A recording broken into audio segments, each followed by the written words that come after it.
was the experience like? Well, I did not know that he was a big Italian horror director. My agent called me and said that I had this audition for this horror film, and he sent me over to the Edison Hotel. And a friend of mine who was also assigned with the same agency, Ann Topagon, went over, and we auditioned for Lucio Fulci. And we were cast, and after that we were taken to the Bronx to a small little establishment that had a pool table and like a diner setup, and did this scene with this beautiful, gorgeous woman.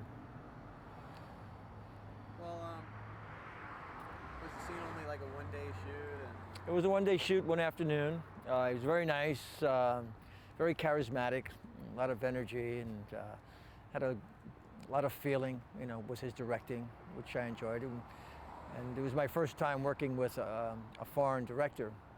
I had been to Italy a couple of times, so I was kind of excited because I had studied Italian, and it was a way of me being able to use my Italian on the set. And like how what was I going to say? How does his directing style compare to the other directors you worked with? Well, since I was new, my experience was limited, so it was a great experience because of the way he treated the actors. He was very giving and very passionate about what was going on the set, and it made the actor feel comfortable. And by doing that, our performances, were wonderful. And how was it working with Anton Hagen? Well, Anton and I were buddies, young guys in New York City, went around carousing, women, drinking, whatever.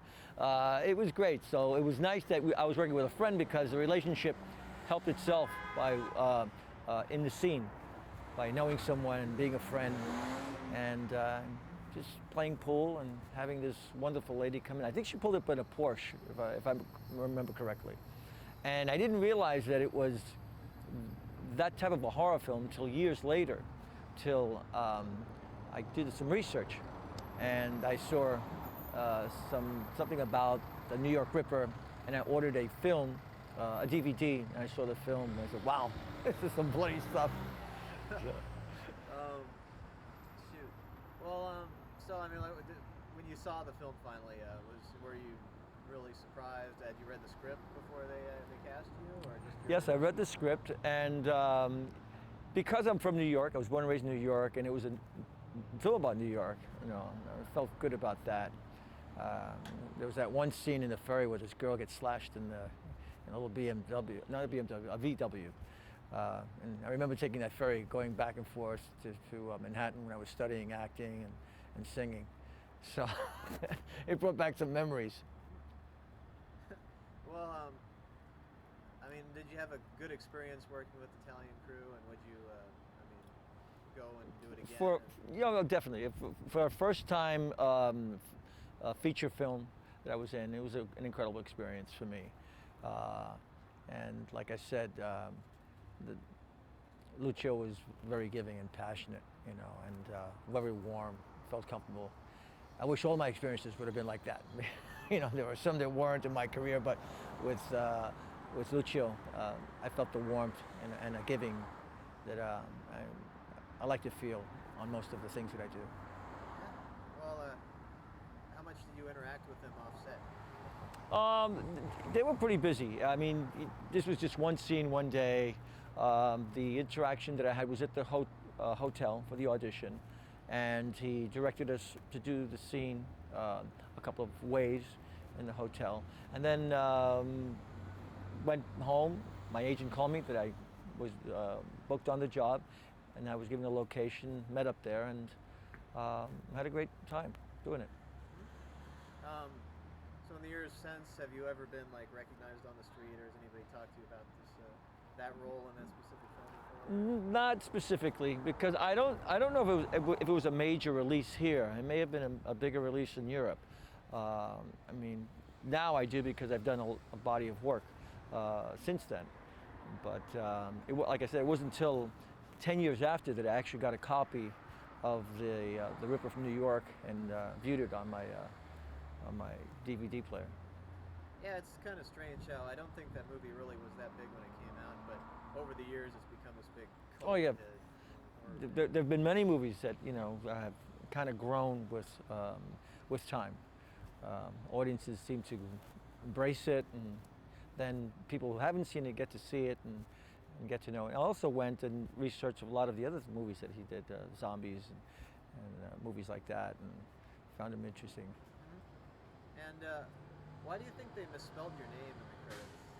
I just think, it was one of those typographical things, typos. It's happened on other occasions and things that I've done, and I made it very specific, that my name is spelled Joshcruze, but for some reason they invert a letter or leave out the E at the end of Cruze, thinking that is a typo. Yeah. And lastly, a few years ago you did a picture with Thomas Milian called Fools Rush In. Yes, yes. And I think you played his son or son. I haven't seen it in a long time. In Fools Rush In, I played the brother of, oh my God, Selma Hayek. Yes, I did. Thank you. And I went out to Nevada to shoot that. Spent a week in Vegas, which was kind of fun, getting paid to shoot a movie and stay in Vegas. And it's been running like crazy. It's one of those films that for some reason is always on late night TV or in reruns. Yeah, well, let's see. Milian, who played, I guess, your two characters' father or something. Right. He was also a big star in Italy. I didn't know that. We sat down and talked, and he spent many years in Italy, and I was surprised because I looked at this gentleman who played the father of Selma Hayek in the film, who actually played my dad. He was my dad in the film. Was a major star in Europe, yet I knew very little of him here in the States. Yeah, I mean, did you guys talk about like your experiences working with Italian directors or anything? Not really, because the only scenes that I had were at the house where the family was having a dinner, and we got to talk a little bit in the breaks. And those scenes usually have the dinner scenes with the family have a lot of characters, so we're bouncing off from one actor to another, and trying to get the shot in. And I think maybe I saw him briefly at the premiere. Yeah, I think he did a Fulci film too, like way earlier. Really? I didn't know that. In the early 70s. I think it was like a horror thriller called Don't Torture a Duckling. But yeah, I mean, if you're ever curious, check that out. Get a kick out of that. Okay. All right, well, I think that'll do it. Is there anything else you wanted to say about Fulci? What kind of personality he was or anything? No, it was a pleasure to work with him. And as a young actor, it was a privilege to work with Lucio, and then to find out many years later how important he was in the film industry in Italy, Europe, and internationally.